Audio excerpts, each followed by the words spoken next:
Good morning. आज online video class के हम लोग वीडियो 21 लेकर मिल रहे हैं।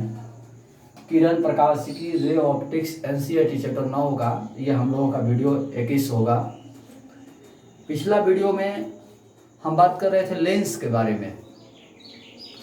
दो अपवर्तक सतहों से बने प्रबंध को लेंस कहते हैं। लेंस क्या है? तो लेंस को बनाने के लिए दो गोलीय अपवर्तक सतह चाहिए। यानी दर्पण में एक गोला होता था जबकि लेंस में दो गोले होंगे। लेंस के प्रकार के बारे में हम बताएं आपको कि 6 प्रकार हैं, जिनमें मुख्यतः लेंस दो ही प्रकार के होते हैं, एक उत्तल लेंस और एक अवतल लेंस। उत्तल लेंस क्या है? तो द्विउत्तल लेंस, जो कि आप फिगर में देख रहे हैं, ये उत्तल लेंस होगा।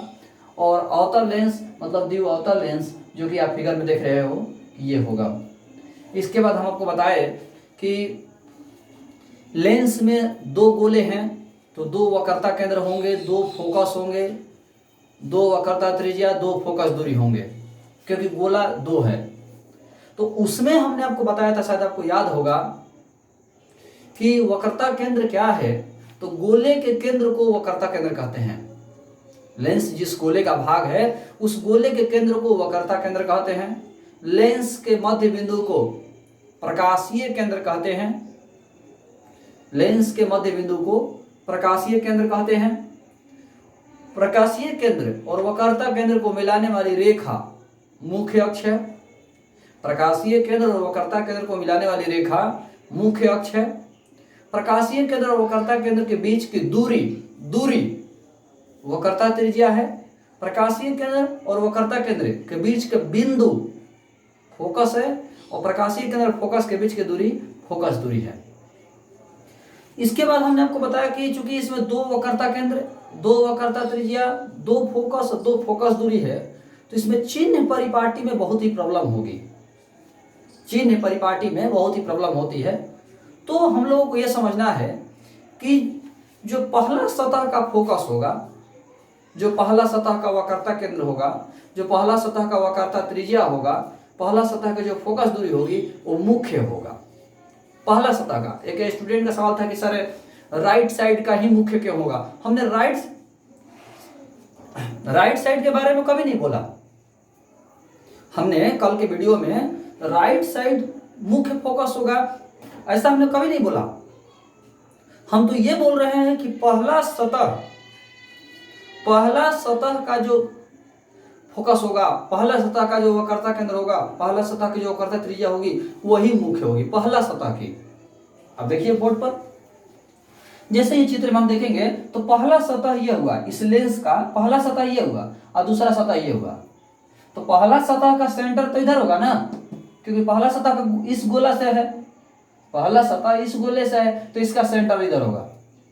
तो इसका जो मुख्य वक्रता केंद्र है वो राइट साइड है, तो मुख्य फोकस भी राइट साइड होगा, मुख्य फोकस दूरी भी राइट साइड होगा, मुख्य वक्रता त्रिज्या भी राइट साइड होगा, क्योंकि इसका पहला सतह ये है और पहला सतह का सेंटर ये होगा। लेकिन यदि हम इस लेंस की बात करते हैं, कल हम फिगर बनाए थे तो ये कहीं लेंस बनाए थे, लेकिन इसीलिए आज कंपेयर में दिखाने की कोशिश कर रहे हैं हम। तो आप देखेंगे इस लेंस में पहला सतह ये है, और अभी बात महसूस कर रहे होंगे कि पहला सतह ये है तो इस गोले का सेंटर इधर होगा, और दूसरा सतह ये है तो दूसरे गोले का सेंटर इधर होगा। यानी इस लेंस में मुख्य वक्रता केंद्र, मुख्य फोकस दूरी वो हमारा इस साइड होगा। आप ये महसूस कर रहे होंगे, तो हम लोग समझने की कोशिश करते हैं, ध्यान दीजिएगा।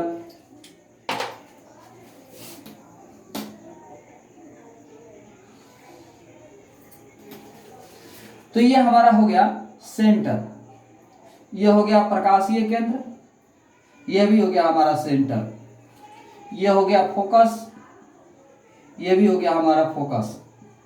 लेकिन आप समझिएगा कि ये मुख्य वक्रता केंद्र मुख्य फोकस है, क्योंकि पहला सतह का वक्रता केंद्र फोकस ही मुख्य फोकस और मुख्य वक्रता केंद्र होगा। तो पहले सतह का फोकस ये है, पहला सतह का वक्रता केंद्र ये है, और ये दूसरे सतह का है। आप देख सकते हैं ये दूसरे सतह का गोला है, तो दूसरे सतह का ये वक्रता केंद्र फोकस है, इसीलिए लेफ्ट साइड है। तो और ये द्वितीयक होगा, द्वितीयक को हम डैश से दिखाएंगे। इसमें आते हैं हम लोग इस लेंस में, तब देखिए ये हो गया वक्रता केंद्र, ये हो गया फोकस, ये हो गया प्रकाशीय केंद्र, ये हो गया वक्रता केंद्र और ये हो गया फोकस। अब इसमें देखिए पहला गोला ये है, पहला सतह ये है, पहला गोला भी यही है। तो पहला सतह का आप सेंटर देखिएगा तो यहाँ है और दूसरे सतह का सेंटर यहाँ है। तो पहला सतह का सेंटर ये है, इसलिए मुख्य वक्रता केंद्र, मुख्य फोकस। दूसरे सतह का वक्रता केंद्र, दूसरे सतह का फोकस, इसलिए द्वितीयक वक्रता केंद्र, द्वितीयक फोकस हुआ। हम आशा करते हैं आप लोग समझ गए होंगे। अब बात करें तो प्रकाशीय केंद्र और वक्रता केंद्र के बीच की दूरी वक्रता त्रिज्या, प्रकाशीय केंद्र और वक्रता केंद्र के बीच की दूरी वक्रता त्रिज्या, प्रकाशीय केंद्र और फोकस के बीच की दूरी फोकस दूरी। यहां भी वही बात होगा, प्रकाशीय केंद्र और वक्रता केंद्र के बीच की दूरी वक्रता त्रिज्या, प्रकाशीय केंद्र और फोकस के बीच की दूरी फोकस दूरी। ये दोनों ही चीजें इस साइड भी होगा, लेकिन उसको हम द्वितीयक कहेंगे। ये फोकस दूरी और वक्रता त्रिज्या इस साइड भी होगा, लेकिन उसको हम द्वितीयक कहेंगे। यदि इधर हम लिखेंगे फोकस दूरी तो द्वितीयक फोकस दूरी होगा, द्वितीयक वक्रता त्रिज्या होगा। तो अब फिर से एक बार समझिए, पहला सतह का जो फोकस होगा वो मुख्य फोकस होगा, पहला सतह का जो वक्रता केंद्र होगा मुख्य वक्रता केंद्र होगा, पहला सतह की जो वक्रता त्रिज्या होगी मुख्य वक्रता त्रिज्या होगी, पहला सतह की जो वक्रता केंद्र होगा वो मुख्य वक्रता केंद्र होगा। दूसरा सतह का जो फोकस होगा द्वितीयक फोकस होगा, दूसरा सतह की जो फोकस दूरी होगी द्वितीयक फोकस दूरी होगी, दूसरे सतह की जो वक्रता त्रिज्या होगी द्वितीयक वक्रता त्रिज्या होगी।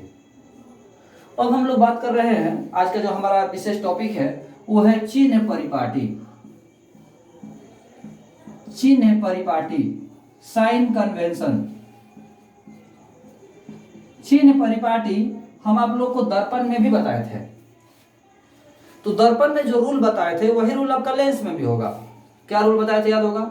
सबसे पहले वस्तु बाएं तरफ होगी और जो किरण आएगी वो बाएं तरफ से ही आएगी।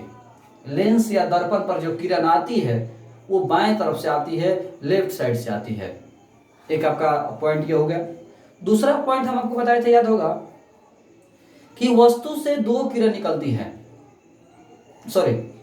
दूसरा आपको पॉइंट बताए थे कि सभी दूरियां ध्रुव से मापी जाती हैं। तो यहां आपकी सभी दूरियां आप देखेंगे प्रकाशीय केंद्र से मापी जाती हैं, सभी दूरियां जो है प्रकाशीय केंद्र से मापी जाती हैं। पहला पॉइंट बताए थे कि सभी किरणें लेफ्ट साइड से आती हैं। दूसरा पॉइंट सभी दूरियां ध्रुव से मापी जाती, वहां बताए थे, तो यहां होगा सभी दूरियां प्रकाशीय केंद्र से मापी जाती हैं। तीसरा पॉइंट आपको याद होगा, लेफ्ट साइड की दूरी निगेटिव होता है और राइट साइड की दूरी पॉजिटिव होता है। लेफ्ट वाला निगेटिव और राइट वाला पॉजिटिव। तो हम लोग को जो चिन्ह परिपाटी देखना है वो मुख्य पर देखना है, द्वितीयक की बात नहीं करना है। जो मुख्य फोकस होगा वही हमारा चिन्ह परिपाटी होगा। जैसे समझिए हम उत्तल लेंस की चिन्ह परिपाटी की बात कर रहे हैं, तो उत्तल लेंस की फोकस दूरी जो आप देख रहे हो वो राइट साइड है कि लेफ्ट साइड है? प्रकाशीय केंद्र से राइट है कि लेफ्ट है? तो राइट साइड है, इसलिए फोकस दूरी प्लस होगा। वक्रता त्रिज्या राइट साइड है, इसलिए वक्रता त्रिज्या भी प्लस होगा। वस्तु दूरी हमने बताया कि हमेशा वस्तु लेफ्ट साइड रहता है, इसीलिए माइनस हुआ। और उत्तल लेंस में प्रतिबिंब दूरी आपको रट करके जानना होगा कि प्लस भी होगा और माइनस भी, यानी उत्तल लेंस में प्रतिबिंब लेफ्ट साइड भी बन सकता है और राइट साइड भी बन सकता है। हम आपको बना के दिखाएंगे कि प्रतिबिंब लेफ्ट साइड और राइट साइड कैसे बन सकता है। तो उत्तल लेंस में प्रतिबिंब लेफ्ट साइड भी बन सकता है, राइट साइड भी बन सकता है, इसीलिए प्लस और माइनस दोनों लिखा हुआ है। फोकस दूरी राइट साइड है, मुख्य फोकस दूरी राइट साइड है इसीलिए प्लस, मुख्य वक्रता त्रिज्या राइट साइड है इसलिए प्लस, वस्तु दूरी हमेशा लेफ्ट साइड ही होता है इसलिए माइनस, और उत्तल लेंस में प्रतिबिंब राइट भी बन सकता है लेफ्ट भी बन सकता है, इसलिए प्लस और माइनस दोनों हुआ। अब बात करते हैं अवतल लेंस में। वस्तु दूरी तो हमने पहले ही बताया कि माइनस होगा, वस्तु दूरी तो हमेशा दर्पण और लेंस माइनस होता है। वो ये प्रतिबिंब दूरी अवतल लेंस में हमेशा लेफ्ट साइड ही होगा। प्रतिबिंब दूरी अवतल लेंस में जब भी होगा लेफ्ट ही होगा, हमेशा उसमें प्रतिबिंब लेफ्ट साइड बनता है। फोकस दूरी देखिए तो मुख्य फोकस दूरी लेफ्ट साइड है, इसीलिए फोकस दूरी भी माइनस होगा, फोकस दूरी भी माइनस होगा। वक्रता त्रिज्या भी लेफ्ट साइड है, इसीलिए वक्रता त्रिज्या भी माइनस होगा। यानी हम कह सकते हैं कि अवतल लेंस में सब के सब माइनस होता है। अवतल लेंस में आप देख सकते हैं वस्तु दूरी तो माइनस होता ही है, प्रतिबिंब दूरी भी माइनस होगा, फोकस दूरी भी माइनस हुआ और वक्रता त्रिज्या भी माइनस हुआ। जो मुख्य का होगा वही हमारा चिन्ह परिपाटी का निर्धारण होगा। मुख्य फोकस, मुख्य वक्रता त्रिज्या, मुख्य वक्रता केंद्र, मुख्य फोकस दूरी।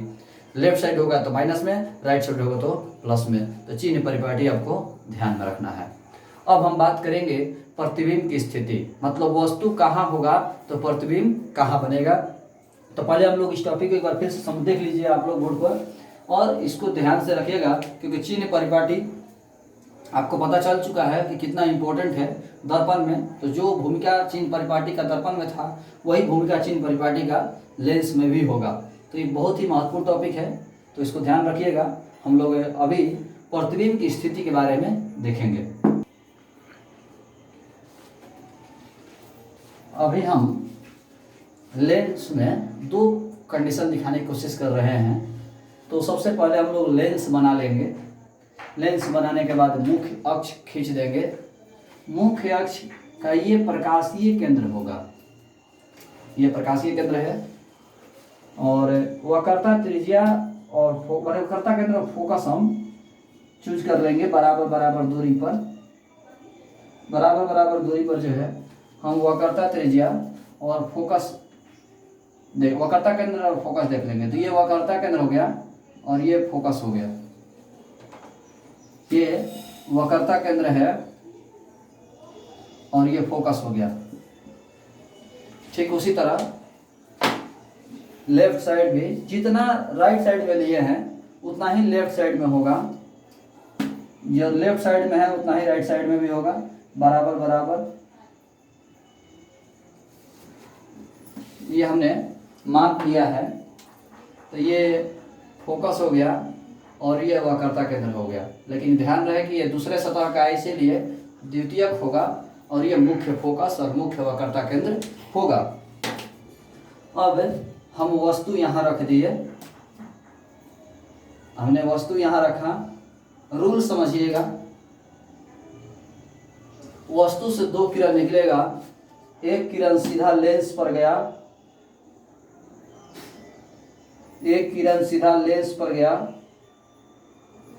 जो लेंस पर गया वो फोकस से होकर गुजरेगा। जैसे वहां बताए थे कि एक किरण सीधा दर्पण पर जाएगा, जो दर्पण पर जाएगा वो फोकस होकर गुजरेगा। तो यहाँ पर है कि एक किरण सीधा लेंस पर जाएगा और जो लेंस पर जाएगा वो फोकस से होकर गुजरेगा। तो ये हमारा फोकस से होकर गुजरा। दूसरा किरण प्रकाशीय केंद्र से होकर गुजरता है।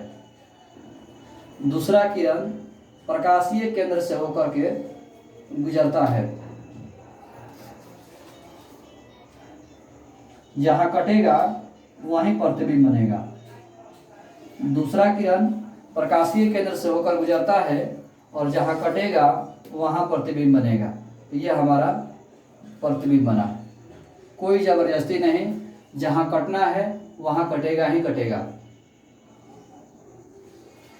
ये हमारा पहला कंडीशन हो गया कि वस्तु यदि अनंत और वक्रता केंद्र के बीच हो तो प्रतिबिंब वक्रता केंद्र और फोकस के बीच बनता है। रूल हमारा यही है। अब हम दूसरे लेंस में देखने की कोशिश कर रहे हैं। दूसरे लेंस में देखिए रूल वही लगेगा, रूल हमारा वही रहेगा।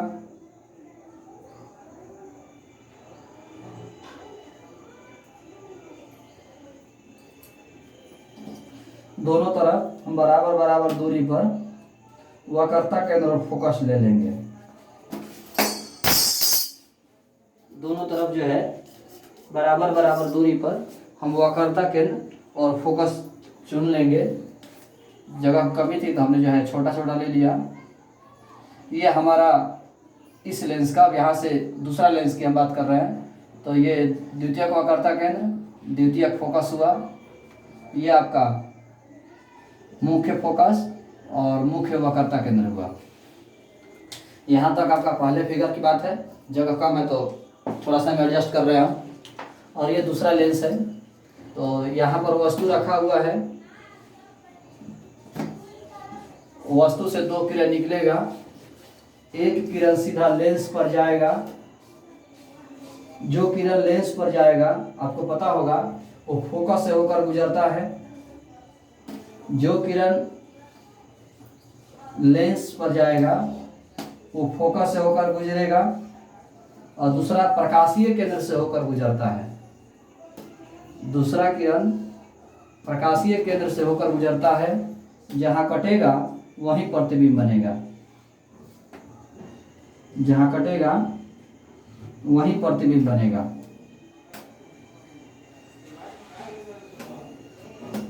यहां हमारा कटा तो ये प्रतिबिंब बना।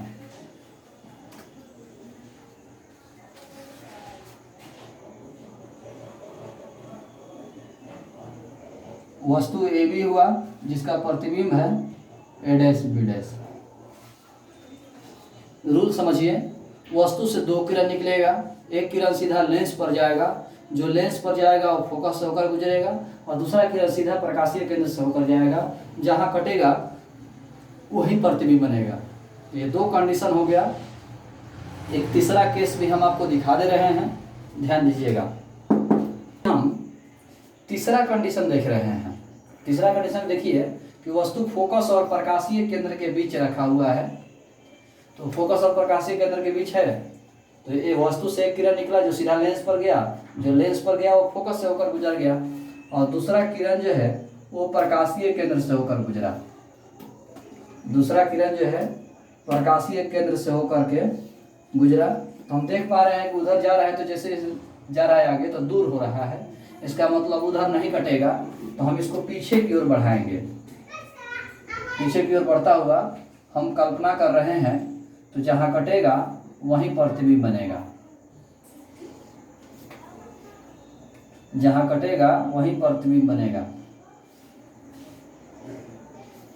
अब देख पा रहे हैं, थोड़ा सा और आगे जाता है, लेकिन चूंकि उधर बोर्ड नहीं है तो हम वहीं पर कटा दिए। एक्यूरेट थोड़ा सा और हल्का इधर आसपास में कटेगा, यही प्रतिबिंब बना।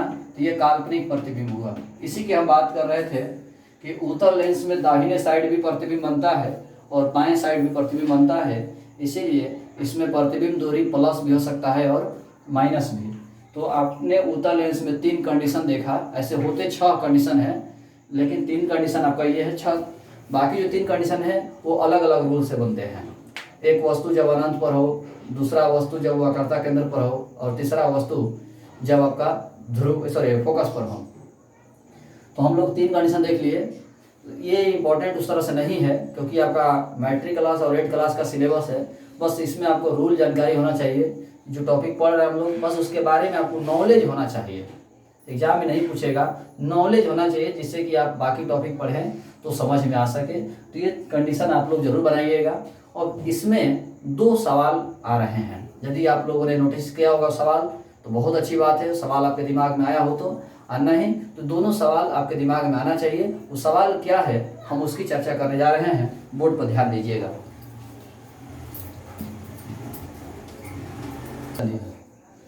ध्यान दीजिएगा, हम जिस सवाल की बात कर रहे थे, पहला सवाल ये कि जैसे मान लीजिए हमारा ये वस्तु यहाँ है, तो वस्तु से जो किरण निकला, पहला किरण, वो सीधे लेंस के बीचों बीच कैसे आया? लेंस के बीचों बीच तो आ नहीं सकता है। आप शायद भूल रहे हैं, हम लेंस बनाने के सूत्र जब हम पढ़ रहे थे तो हमने आपको बताया था कि दोनों सतहों से अपवर्तन होता है। दोनों सतहों से अपवर्तन होता है। पहला सतह से भी प्रकाश मुड़ता है और दूसरा सतह से भी प्रकाश मुड़ता है। पहला सतह से प्रतिबिंब P डैश पर बनता था और दूसरा सतह से प्रतिबिंब फाइनली P पर बना था, P पर बना था।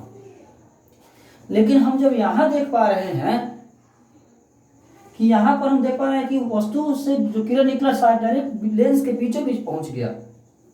यहां पर लेंस के बीचों बीच कैसे पहुंच गया, समझना जरूरी है। ये सवाल आपके दिमाग में आना चाहिए था।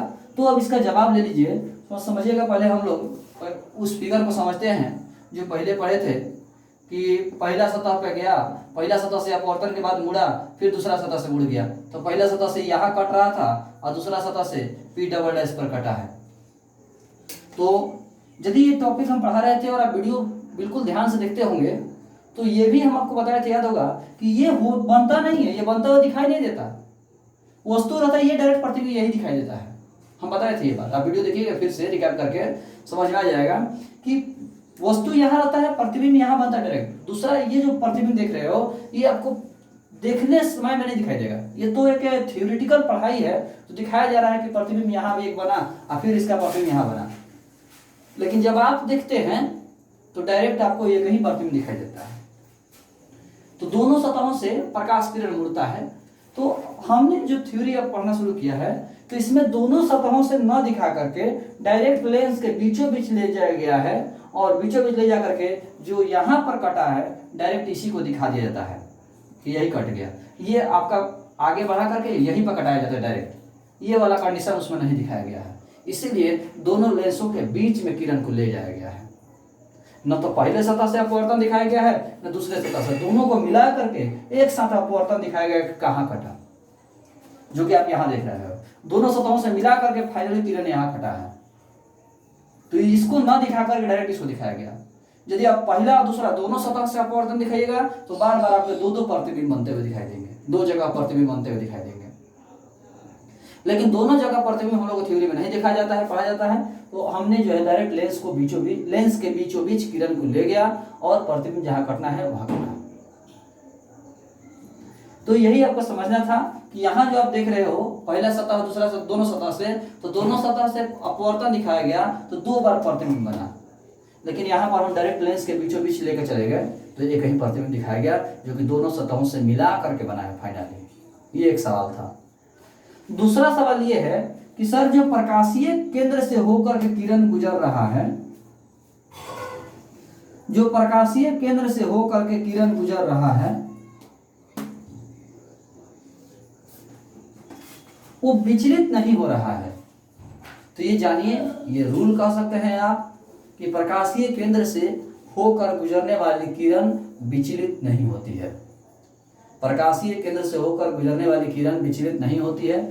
यदि इसको आप समझने की कोशिश करें तो अपवर्तन में जो आपने पढ़ा था कि प्रकाश किरण जब एक माध्यम से दूसरे माध्यम में जाती है तो अपने पथ से विचलित हो जाती है। आप शायद याद रखे होंगे प्रकाश के अपवर्तन में कि जब प्रकाश किरण एक माध्यम से दूसरे माध्यम में जाती है तो अपने पथ से विचलित हो जाती है, अपने पथ से भटक जाती है। लेकिन इसी में एक रूल या एक पॉइंट आप ये भी जानिए कि यदि प्रकाश किरण अभिलंब के अनुदिश आती है तो विचलित नहीं होती है। यदि प्रकाश किरण अभिलंब के अनुदिश आए तो अपने रास्ते से नहीं भटकती है। यदि प्रकाश किरण अभिलंब के अनुदिश आए तो अपने पथ से नहीं भटकती है। क्यों? क्योंकि साइन 0 डिग्री का मान 0 होता है। तो साइन 0 डिग्री का मान 0 होगा तो साइन r का मान भी 0 होगा, यानी 0 डिग्री ही होगा। तो आपतन कोण भी 0 डिग्री, अपवर्तन कोण भी 0 डिग्री, इसका मतलब कोई विचलन नहीं हुआ। तो जानिए कि प्रकाश किरण यदि प्रकाशीय केंद्र से होकर गुजरा है तो भी इसमें विचलन नहीं होगा, और प्रकाश किरण यदि अभिलंब के अनुदिश आया है तो प्रकाश के अपवर्तन में भी किरणों का विचलन नहीं होता है, यानी आपतन कोण 0 डिग्री तो अपवर्तन कोण भी 0 डिग्री। तो यहाँ पर दो सवाल था। एक सवाल कि प्रकाश किरण डायरेक्ट मध्य से होकर गुजरा है इसलिए क्योंकि दोनों सतहों से अपवर्तन न दिखा करके एक साथ अपवर्तन दिखाया गया जो प्रतिबिंब बना, और दूसरा प्रकाशीय केंद्र से होकर के जो किरण गुजरती है उसमें विचलन नहीं होता। यदि आप बुक पढ़ेंगे तो चिन्ह और पार्टी के साथ ही ये रूल लिखा हुआ मिलेगा कि प्रकाशीय केंद्र से गुजरने वाली किरणों में कोई विचलन नहीं होता है, उसकी कोई एक्सप्लेनेशन नहीं है। तो आज के लिए हम लोग इतना ही देखेंगे। धन्यवाद।